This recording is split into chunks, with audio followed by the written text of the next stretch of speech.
Hey, welcome to Refocused Radio. Once again, we are here today, and today we have a true honor talking to our special guest. This special guest right now, she is someone that you really need to know because she has an amazing story. She's a superstar, too. She's done a lot of great work in the entertainment business, but also with writing and screenplay, playwriting. So first and foremost, we have Alretha Thomas. She's going to share with us her amazing book, The Daughter Between Them. But not just that, she has an amazing career.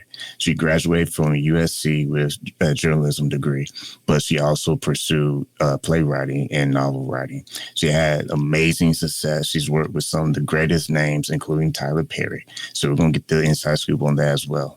But before we do that, before I spend another second talking about her amazing resume, I want to welcome her to the show and say, how are you doing today? Thank you so much. I'm doing well. It's great to be here. Thank you for having me. I appreciate you clearing your calendar to be with us today.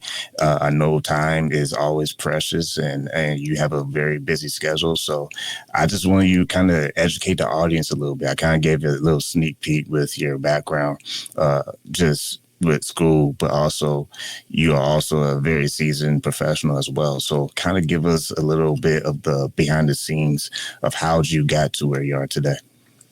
Wow. I've had a very interesting journey, to say the least. I was born in Oakland, raised in San Francisco, had kind of a rocky start, with my upbringing. It's crazy, at 3 years old in Oakland, I was scolded by a neighbor.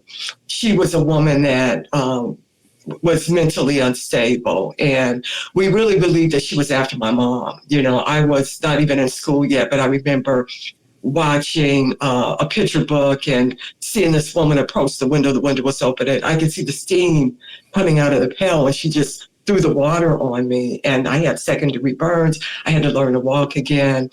And then from there, we ended up moving to San Francisco.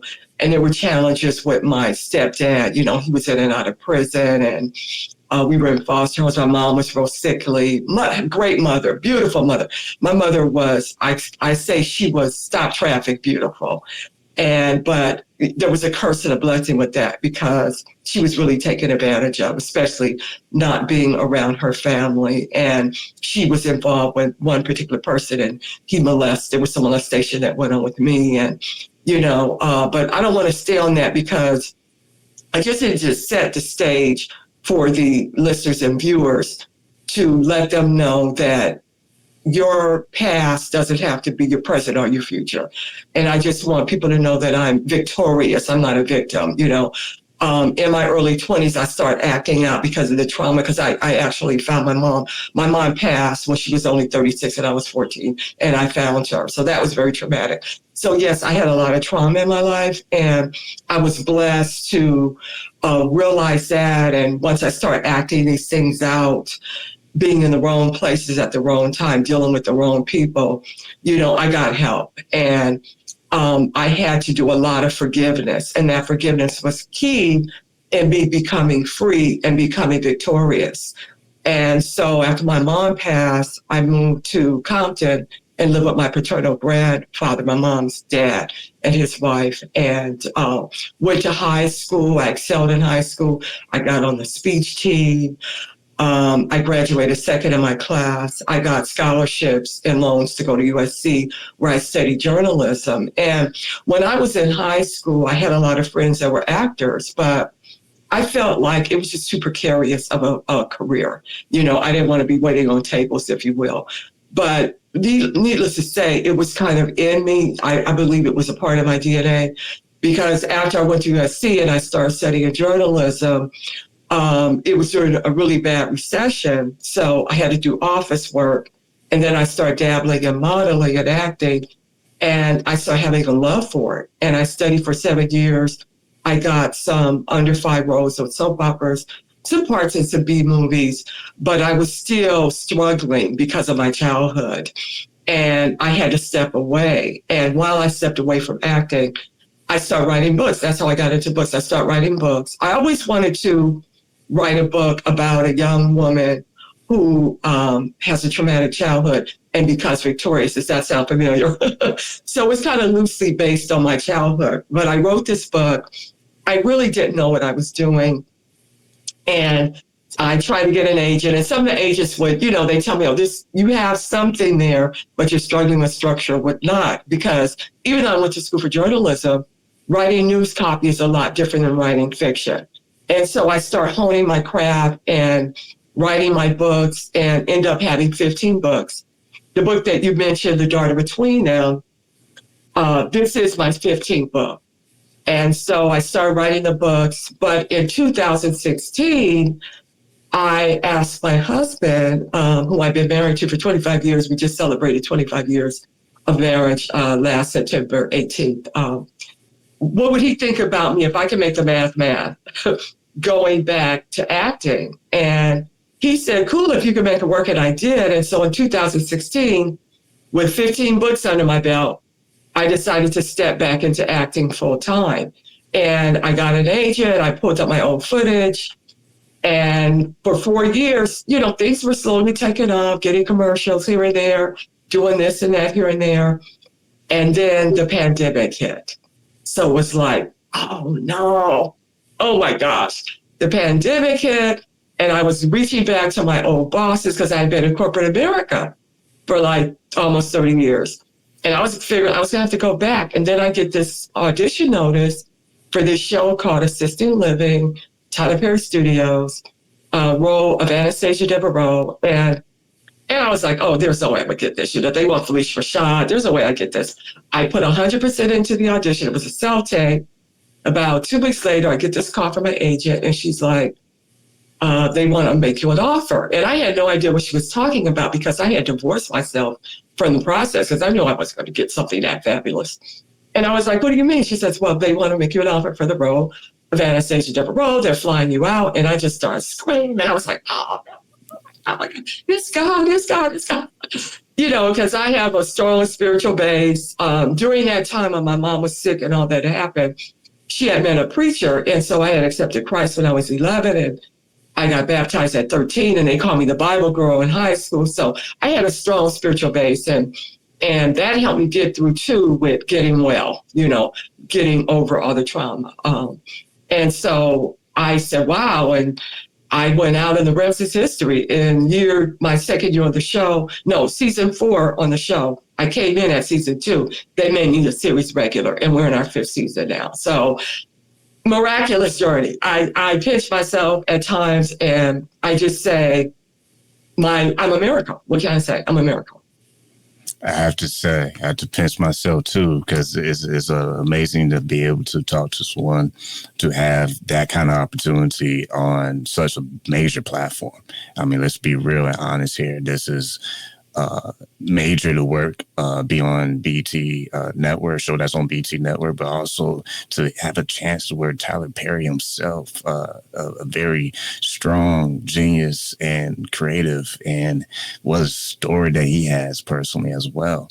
So for you to be able to have that kind of success, I mean, for someone that kind of took a break and you did other things and then you came back to it, like that's very It impressive. is miraculous. And it's interesting that you mentioned Tyler, because I met him my second year on the show, and we were in quarantine because, as I said, I got the role during the pandemic.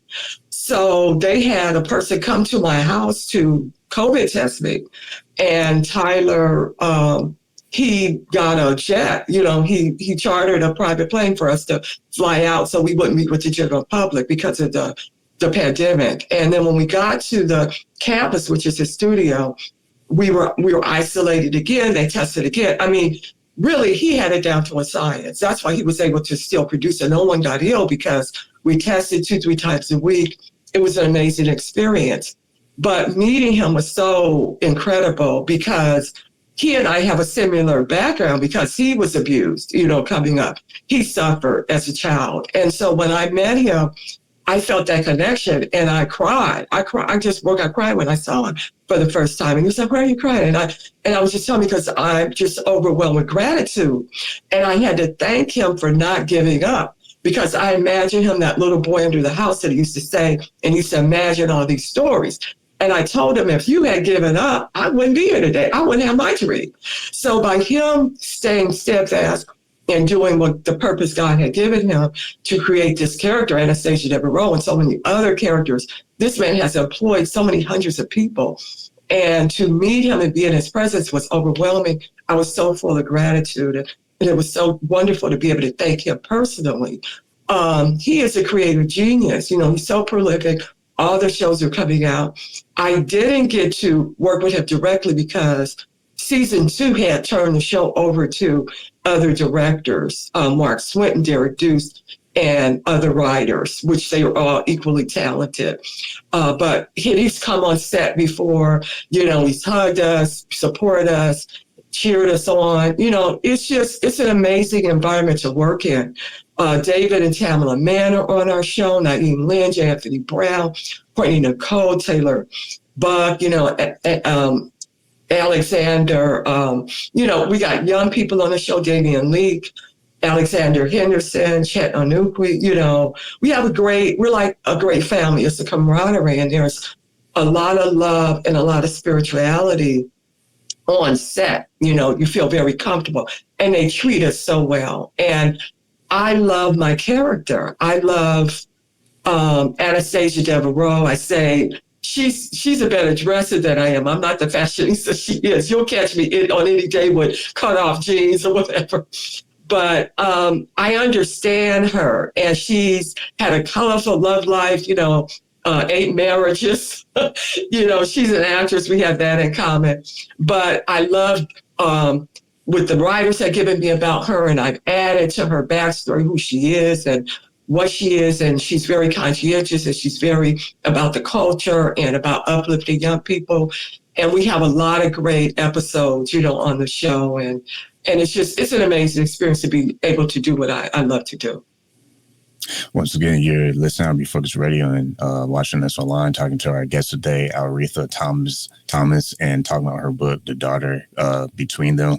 I'm glad that you went in and talking about your opportunity to be on the show and working as an actress, because just seeing how flexible you are in your professional world, that speaks a lot. So my next question for you will be, what's one lesson that comes to mind that you believe kind of position you to not just be a great writer, but just a great professional? Because to be able to balance a busy schedule and to be able to work on a project and to be able to execute, I mean, passion is one thing, but having clarity on what you really want to achieve is another.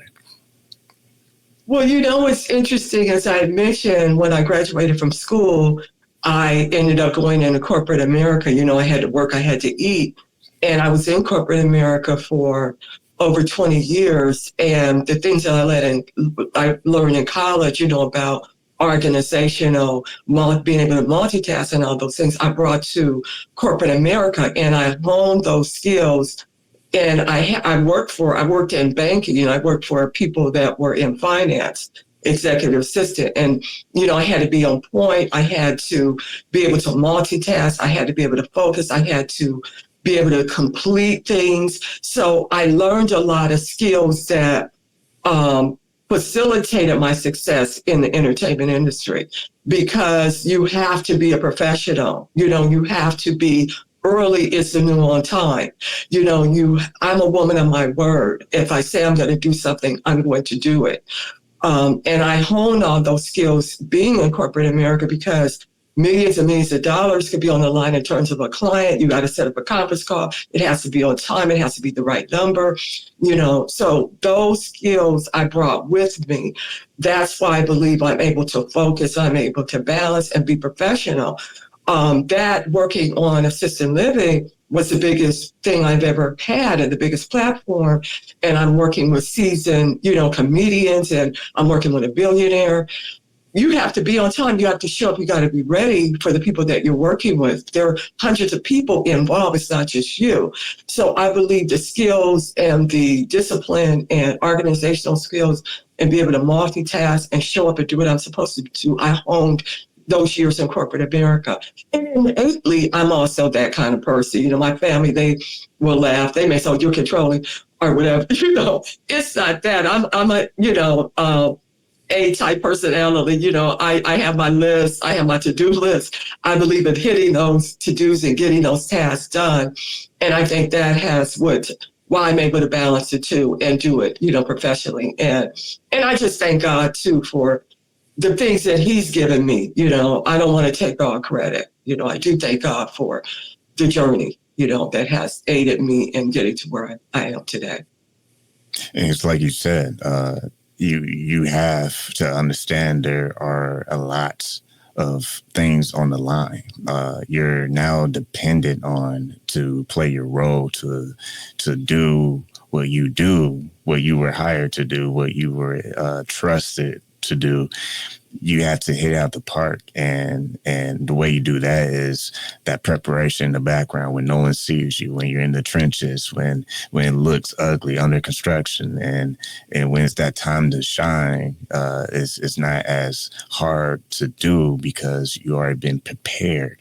So my next question for you, you mentioned faith, and we haven't gotten to that yet, but how did your personal faith play a role in all these different seasons of your life? Because it's one thing to just have your book out there and have it marketing done, and also being able to continue your acting career as an actress. How has faith been able to get you through the dry seasons into now, I would say, a very nice period of time? Because there's a lot of people who would love to be in your shoes.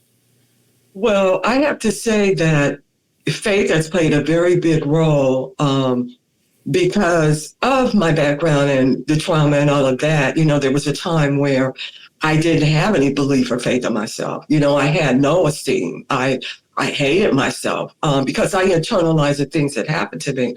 I felt like I must not be a good person.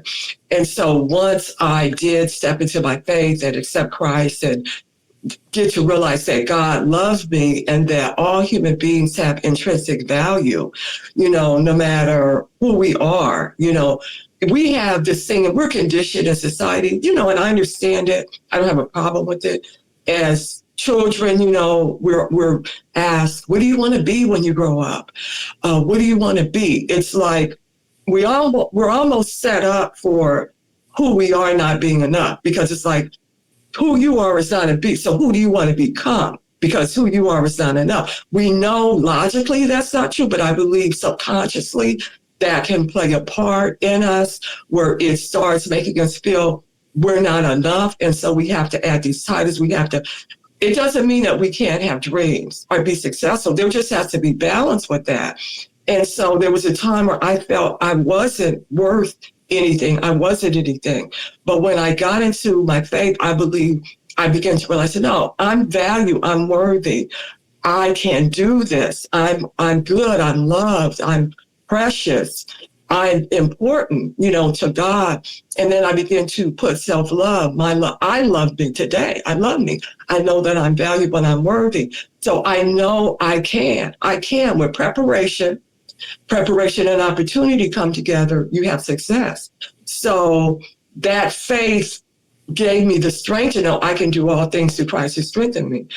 God loves me. I'm worthy. I'm worthy of being on the show. I'm worthy of having a book, having success. And that's the part that it played, giving me that self-worth and that self-esteem to be able to step out and take a leap of faith and do the things that, I've done.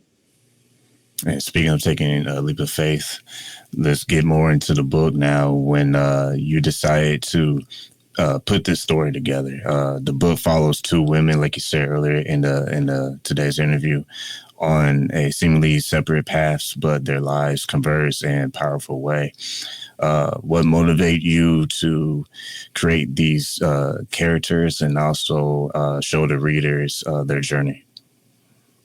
That's a great question. I, losing my mom at 14, I didn't have the benefit of the love of the mother, going into my early 20s and whatnot.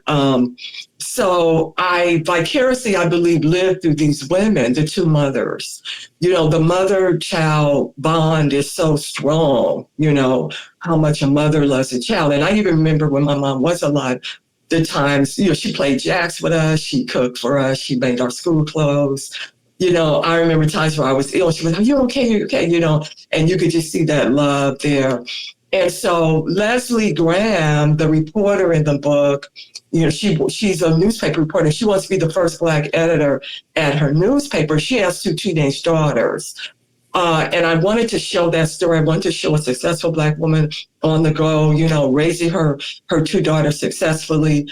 And she's in the now, because the book alternates between then and now. And the past is then, and that's Barbara Morris, who has a daughter who's missing. And you're right, they're living two paths, over 2,000 miles away from one another in two time periods. And they do come together, their lives. There's a connection between the two women, and that's the mystery. And that's what readers are telling me, have them turning the pages like crazy, trying to figure out, how are these two women connected?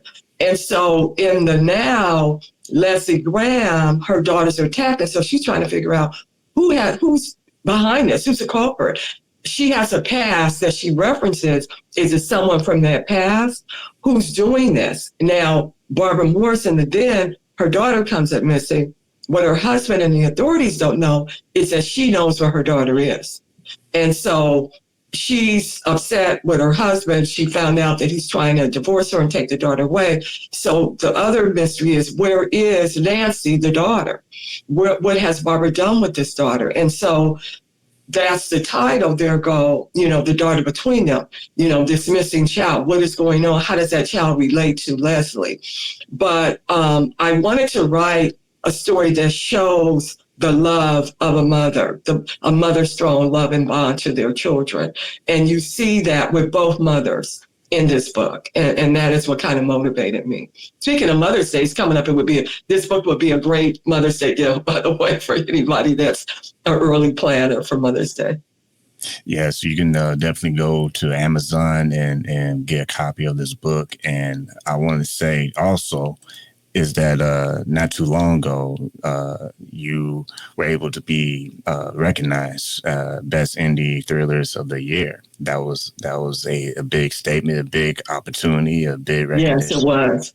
Kind of tell us, as a writer, I mean, we know you have many other books, but for this particular book, how did it feel for you to get that kind of positive feedback professionally?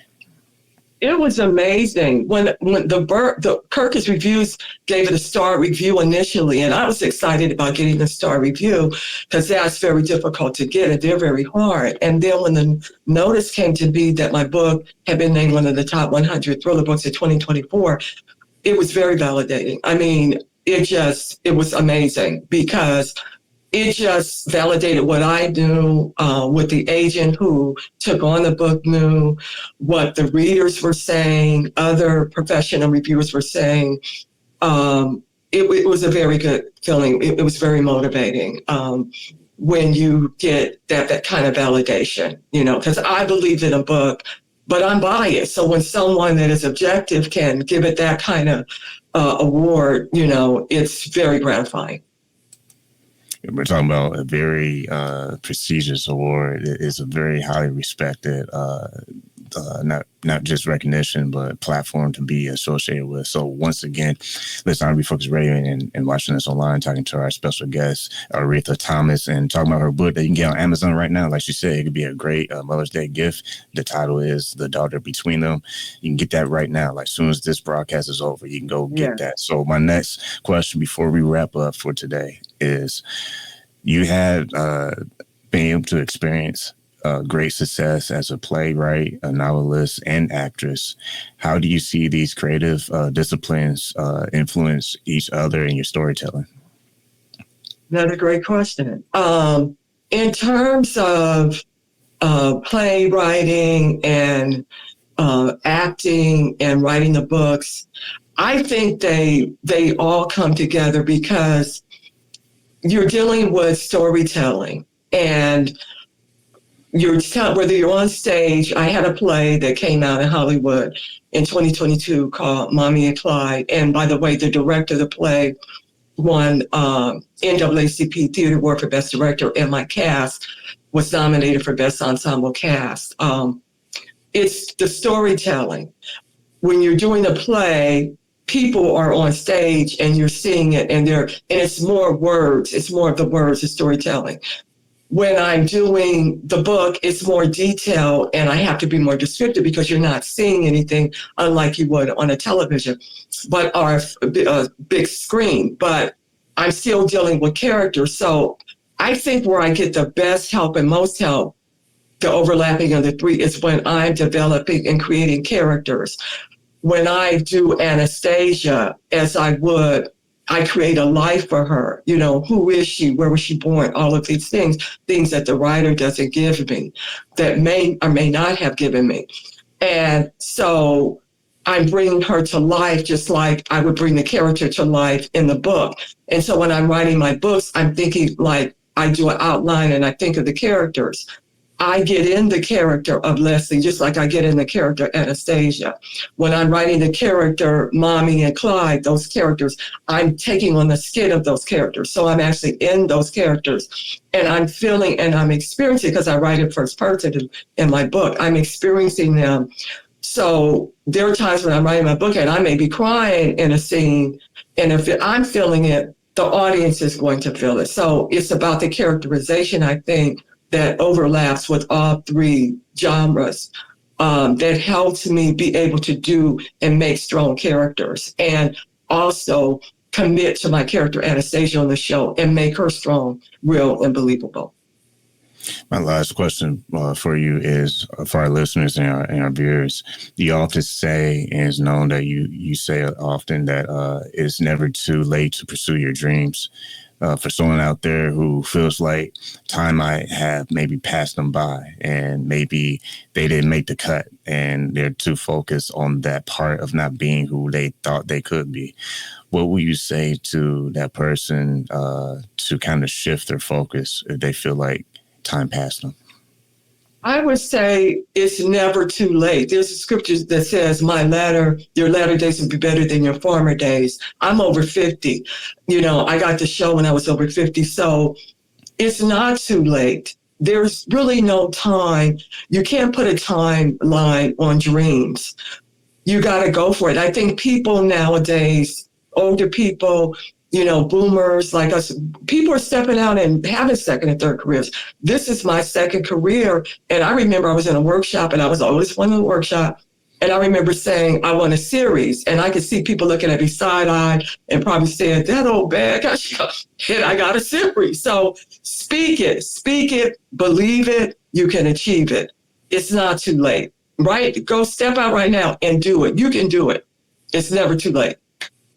It's funny because I'm going to squeeze this in there, but I think it's fitting for how we went with this dialogue. And that is, I remember years ago, I saw a post from Tyler Perry, and he was talking about watering the seed. And I feel that was so powerful because a lot of times we want to spread ourselves too thin. We want to try every little thing. And we almost get to the point where we're not even being effective because that very one thing that can be our main purpose is being neglected. And when it's been ignored too long, we may not ever reach the fullest potential. So that's something that kind of came to mind as you're saying that, because sometimes if we can just focus on watering that one seed, it can really bloom into something great. That's so true. Well, once again, you've been listening to Refocused Radio and watching us online, talking to our guest today, Alretha Thomas. Make sure you get that book, The Daughter Between Them, a perfect gift for Mother's Day. Like always, to you, I want to say thank you very much for your time. Thank you. It's a pleasure.